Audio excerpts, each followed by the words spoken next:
या 2.5% से थोड़ा ज़्यादा इसको बताया जा रहा है। तो ये तो सरासरी इसके साथ साजिश किया जा रहा है। यह तो अति पिछड़ा समाज में सबसे बड़ा समाज है यह। बिहार में अति पिछड़ा समाज में सबसे बड़ा समाज है यह। मेरा मांग है बिहार सरकार से कि इसका पुनः सर्वेक्षण कराया जाए और जो छूट गए हैं लोग उसमें जोड़ा जाए। जनगणना का विरोध नहीं करते, लेकिन जो सर्वेक्षण गलत हुआ है हम इसका विरोध करते हैं। नमस्कार, आप देखना शुरू कर चुके हैं लाइव सिटीज। मेरा नाम अभिषेक है। हमारे साथ बातचीत करने के लिए बीजेपी विधायक केदार गुप्ता जी हैं। आप एक बड़ा आरोप लगा रहे हैं कि कानू हलवाई समाज की जो जनगणना, जाति जनगणना की गई है, उसमें बड़ा झोल हुआ है। देखिए, यह बिहार सरकार द्वारा जाति जनगणना का जो प्रकाशन किया गया है, इसमें दिखाया गया है दो कानू को और हलवाई को। पहले तो दो जगह बांट दिया गया है।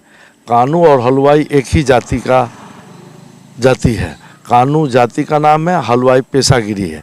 हलवाई जो है इनका पेशा है, लेकिन बिहार सरकार इसको दो कॉलम में दो जगह बांट दिया है, जिसमें एक जगह इन्होंने बताया है कानू को 2.29% और हलवाई को 0.6080%, दोनों मिलाकर के 2.8209% बताया है। जबकि 2011 में हमारा एनडीए का सरकार था और अनुग्रह नारायण संस्थान से इसका सर्वे कराया गया था। उस सर्वे में 5.5% है, मतलब यही बिहार सरकार सर्वे कराई है, तो उसमें कानू की आबादी 5.5% है। और आज इसको दो जगह बांटने के बाद यह 2.5% से थोड़ा ज़्यादा इसको बताया जा रहा है। तो ये तो सरासरी इसके साथ साजिश किया जा रहा है। यह तो अति पिछड़ा समाज में सबसे बड़ा समाज है यह। बिहार में अति पिछड़ा समाज में सबसे बड़ा समाज है यह, लेकिन एक साजिश के तहत इसको दो जगह कर दिया गया। दो जगह करने के बाद भी यह आबादी जो है आज अति पिछड़ा में सबसे आगे है। इथनोग्राफी रिपोर्ट इसका 5.5% था और यही बिहार सरकार का, और वह चलाया लगभग 3% से थोड़ा कम दिखाया जा रहा है। यह तो सरासरी, यह तो समाज के मुख्य धारा में लाने के लिए मेरा मांग है बिहार सरकार से कि इसका पुनः सर्वेक्षण कराया जाए और जो छूट गए हैं लोग उसमें जोड़ा जाए और आर्थिक रूप से, सामाजिक रूप से, सांस्कृतिक रूप से। जनगणना का जो आंकड़ा जारी कर देगा, इसके बाद अगर सरकार, बिहार सरकार नहीं आप लोगों पर ध्यान देती तो आगे क्या रणनीति रहेगी? हम लोग पूरे बिहार में यह दशहरा के बाद पटना में एक बड़ा बैठक हम लोग पूरे बिहार का करेंगे, जिसमें सभी जिलों से प्रतिनिधि आएंगे और प्रतिनिधि बैठ करके संघर्ष का हम लोग ऐलान करेंगे। लड़ाई लड़ी जाएगी और सड़क से लेकर के सदन तक। कानू हलवाई झुकेंगे नहीं? कहाँ से झुकेंगे? झुकने कानू हलवाई का मामला नहीं है।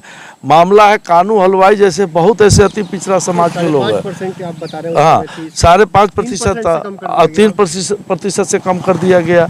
समाज में मुख्य धारा में लाने के लिए हम तो बिहार सरकार से मांग करेंगे कि इसको सही ढंग से सर्वे, चूँकि हम लोग एनडीए की सरकार थी तभी हम लोग ने निर्णय लिया था। हम जाति जनगणना का विरोध नहीं करते, लेकिन जो सर्वेक्षण गलत हुआ है हम इसका विरोध करते हैं। तो आपने सुना कि बीजेपी विधायक केदार गुप्ता ने साफ साफ कह दिया है कि कानू हलवाई की संख्या में झोल हुआ है। उनकी संख्या लगभग 2011 में आंकड़े के अनुसार, जो इनका मानना है उस आंकड़े को कि 5.5% थी, उसे अब 3% से भी कम कर दिया गया है। ऐसे में हम लोग लंबी लड़ाई लड़ने को सरकार को चेतावनी दे रहे हैं कि जल्द से जल्द हमारी जो संख्या है उसको ठीक किया जाए, उसको ठीक से डाटा जारी किया जाए, नहीं तो दोबारा किया जाए। दोबारा मतलब हाँ, एकदम सर्वेक्षण दोबारा किया जाए। इसको आर्थिक रूप से भी इसको किया जाए। आर्थिक रूप से, सामाजिक रूप से, सांस्कृतिक रूप से बहुत ही कमजोर समाज है।